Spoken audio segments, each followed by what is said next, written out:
The moment the wedding officiant asked if anyone present knew of any reason why the two of us should not be joined, a cold, sickening wave of sound washed over the impeccably decorated venue. It wasn't an objection, it was the sharp, professional voice of a stranger, a woman in an unassuming gray suit, stating, not asking, a terrifying fact: "I object, on the grounds that the bride's parents, David and Clara Sterling, are currently under investigation for embezzlement and conspiracy to defraud, involving over $27 million in corporate funds, which they intended to use to fund this wedding and secure their retirement." The air instantly turned toxic. My father, David, who had been beaming with arrogant pride, went utterly ashen, his smile dissolving into a mask of pure, frantic fear. My mother, Clara, let out a choked sound, her grip tightening painfully on my arm. My fiancé, Alex, squeezed my hand, but his eyes were fixed on the stranger. I was standing at the altar, looking out at 300 high society guests, my parents' business partners, influential clients, and all the people they had worked tirelessly to impress, watching the culmination of their entire life's work disintegrate under the weight of a staggering criminal accusation. The truth, which I would learn in the chaotic minutes that followed, was that my parents hadn't just mismanaged money. They had systematically drained $27 million from the private charitable foundation my grandfather had created, hiding it in offshore accounts for nearly a decade, and then, with breathtaking cynicism, used the wedding as the grand, public display of their stolen wealth. What they didn't know was that my estranged older brother, James, who had been banished years ago after confronting them about their ethics, had been the one to orchestrate the entire exposure, coordinating with the authorities and this stranger to deliver the fatal, public blow at the exact moment of their greatest triumph. The question wasn't if my parents were guilty. Their faces told me everything but whether I could ever trust a single moment of the life they had built for me, and whether I was wrong to walk away from my wedding and my family name, knowing the spectacular downfall of my parents was the only honest outcome. Tell me if you would have done the same thing. To truly understand the toxicity of this revelation, you need the history of the Sterling family name and the deep, corrosive entitlement that infected my parents. I am Amelia, the younger daughter, and for years I lived in the polished, expensive bubble my parents, David and Clara, had meticulously constructed. The foundation of our wealth was actually my paternal grandfather, Richard Sterling. He was a genuinely good man who had built a massive, successful manufacturing company from the ground up. However, he wasn't interested in passing down endless personal wealth. Instead, he established the ** Sterling Family Charitable Foundation **, a massive, private entity with assets exceeding $100 million, dedicated to funding arts and education programs. He put my father, David, in charge of the foundation's management with a clear mandate. The money was for charity, not family consumption. David was paid a handsome salary, but he resented the control. My father, alongside my mother, Clara, always craved the visible, ostentatious wealth that the foundation's *size* implied, but which its charitable mandate denied them. They dedicated their lives not to philanthropy, but to social climbing. Every interaction, every purchase, every vacation was a performance designed to convince their high society peers that they were vastly, personally rich. They lived in a beautiful mansion, drove expensive cars, and joined all the right clubs, but it was all maintained by David's executive salary and debt, not independent wealth. They were constantly stressed, struggling to maintain a facade that cost more than they earned legitimately. The one person who saw the rot early on was my older brother, James. He was the golden child, brilliant and honest, meant to take over the family business. About 10 years ago, James started auditing the foundation's books on his own time. He discovered small irregularities, inflated expense reports, minor diversions of funds. He confronted my father, not with anger, but with concern for their integrity. My father didn't take it well. He didn't deny it. He just dismissed James as naive and judgmental. The final break came 3 years later when James discovered a massive, sophisticated scheme. David was systematically diverting millions of dollars through complex, international real estate deals, siphoning the funds from the foundation into offshore shell corporations. When James threatened to report him, my father flew into a rage. He had James completely cut off, professionally and financially, using his influence to blacklist him from the industry, accusing him of being a failed, jealous son. James was exiled, forced to rebuild his life from scratch, but he never stopped believing in honesty. I was, tragically, caught in the middle. My parents told me James was unstable, obsessed with imaginary corruption, and had turned his back on the family. I loved James, but I believed my parents' narrative.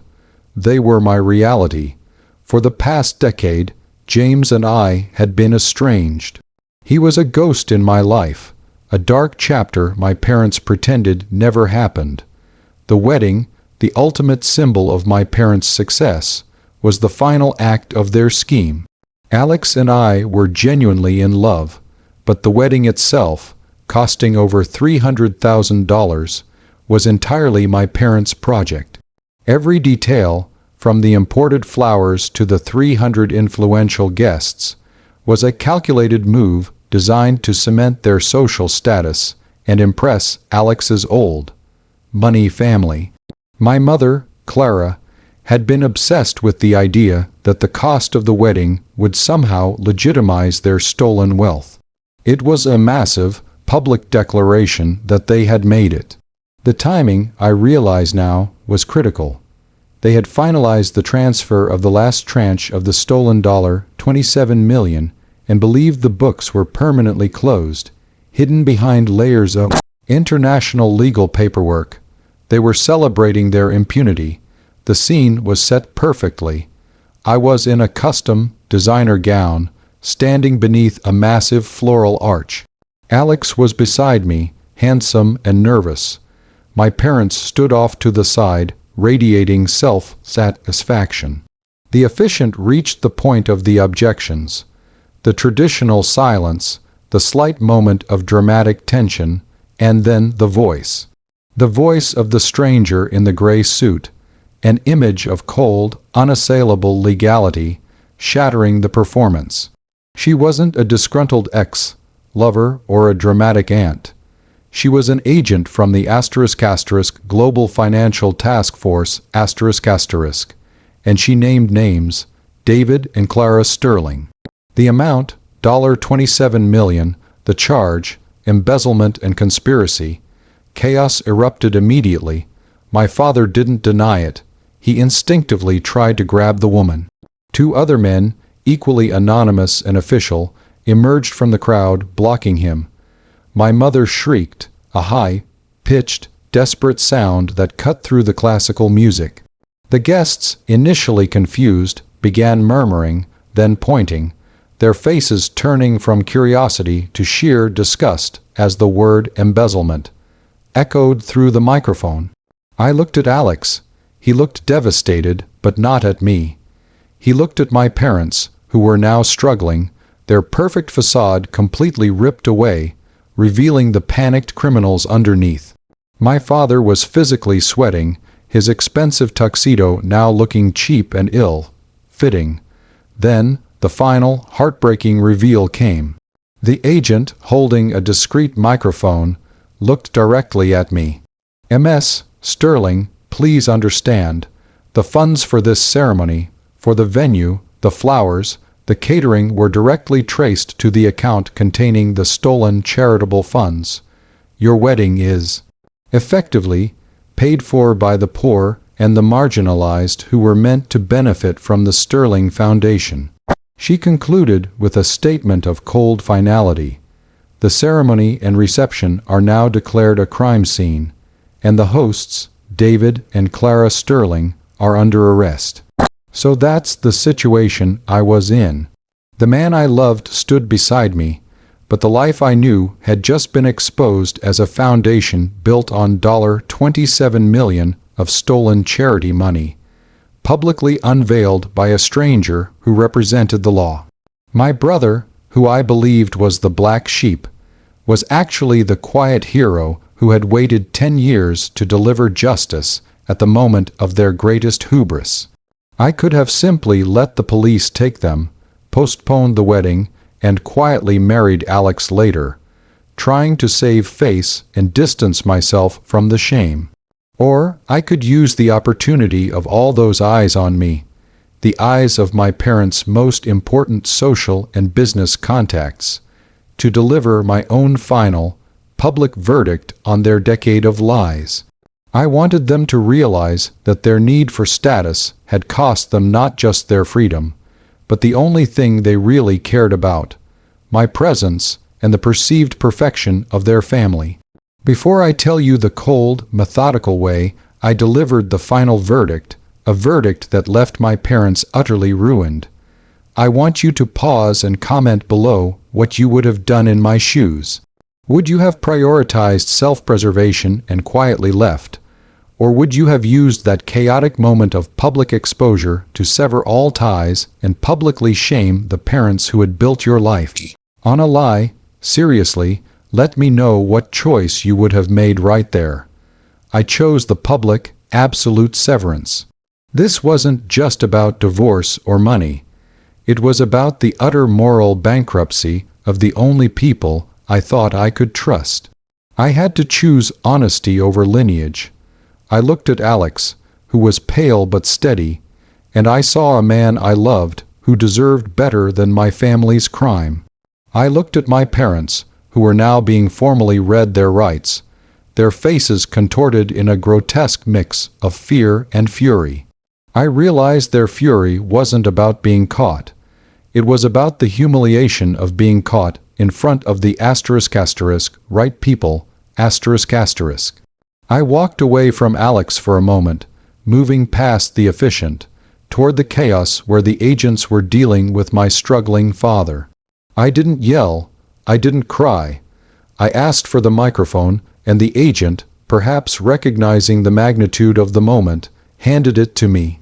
The entire ballroom, silent now except for the clinking of handcuffs, turned to watch me. I was the heartbroken, beautiful bride at the center of a financial crime scene. To all of you, I began, my voice clear but shaking slightly, my family, our friends, Alex's family. What you have just witnessed is the truth behind the Sterling name. I paused, letting the magnitude of the moment sink in. My mother was staring at me, her eyes pleading for me to defend them, to lie for the facade. My parents. I continued, looking directly at David and Clara, spent years building this life, this wedding, this image, on a foundation of lies and theft. They stole $27 million meant for children and artists, all to buy the approval of people in this room. They banished my brother, James, the only honest person in this family, because he threatened to expose their greed. My mother finally found her voice, a desperate whisper. "Amelia, darling, please, don't do this." I ignored her. I took off my beautiful, stolen veil and dropped it onto the plush carpet. Then, with both hands, I slowly ripped the custom lace of the gown at the shoulder, tearing the expensive fabric until it hung on me like a tattered flag. The gasp from the audience was visceral. "I cannot marry Alex today," I announced, looking back at my bewildered fiancé. "Not in a dress, at a venue, or under a name that is completely tainted. This life is not mine. This money is not mine, and I refuse to be collateral damage in their crime." I looked one final time at my parents, who were now fully restrained. You thought you bought a perfect life, mother. You bought a prison sentence and eternal shame. You have lost your daughter forever because you valued status more than morality. Then, the final, absolute rejection. I walked back toward Alex, took his hand, and spoke directly to him, ignoring the 300 shocked guests. Alex, I love you. I want to marry you, but I refuse to do it as an extension of the Sterling crime. I need to walk away from everything they touched. I need to find James. Alex didn't hesitate. He stripped off his tuxedo jacket, threw it onto the floor, and grabbed my hand. Let's go, he said, his eyes filled with love and respect. We're done with the Sterlings. We walked hand in hand, past the shocked guests, past the agents, and past my silent, disgraced parents, who were being led out in handcuffs. The aftermath was absolute. My parents were formally charged that week. The $27 million was seized, along with the family mansion and all their personal assets, to repay the charitable foundation. They were facing serious prison time. The story, naturally, became a national scandal, the society wedding that turned into a perp walk. The Sterling name was toxic, ruined forever. Alex and I didn't postpone the wedding. We scrapped the entire idea. We flew halfway across the country, found my brother James, who was stunned and incredibly emotional, and a month later, we had a small, quiet ceremony on a mountaintop, attended only by James and Alex's immediate, discreet family. We both changed our last names to James's new, quiet, unpretentious name. James and I immediately worked to restore the foundation, dedicating our efforts to the charity work my grandfather intended. James, now rightfully recognized as the man of integrity, became the de facto CEO. My parents. They lost everything: their wealth, their status, their freedom, and their relationship with both of their children. They thought $27 million could buy a legacy. It bought them a lifetime of shame. I look back now and know I made the right choice. My public shaming wasn't about drama. It was about delivering an unforgettable lesson on the true cost of moral bankruptcy and familial betrayal. Like this video, if you think walking away from the altar and tearing up the dress was the only way to truly cleanse myself of their crime. Subscribe for more stories about financial crime and spectacular karma. And please, share your final thoughts on this whole mess in the comments section below. Do you think James was right to use the wedding as the moment of exposure, or should he have done it privately? I'll see you all in the next story.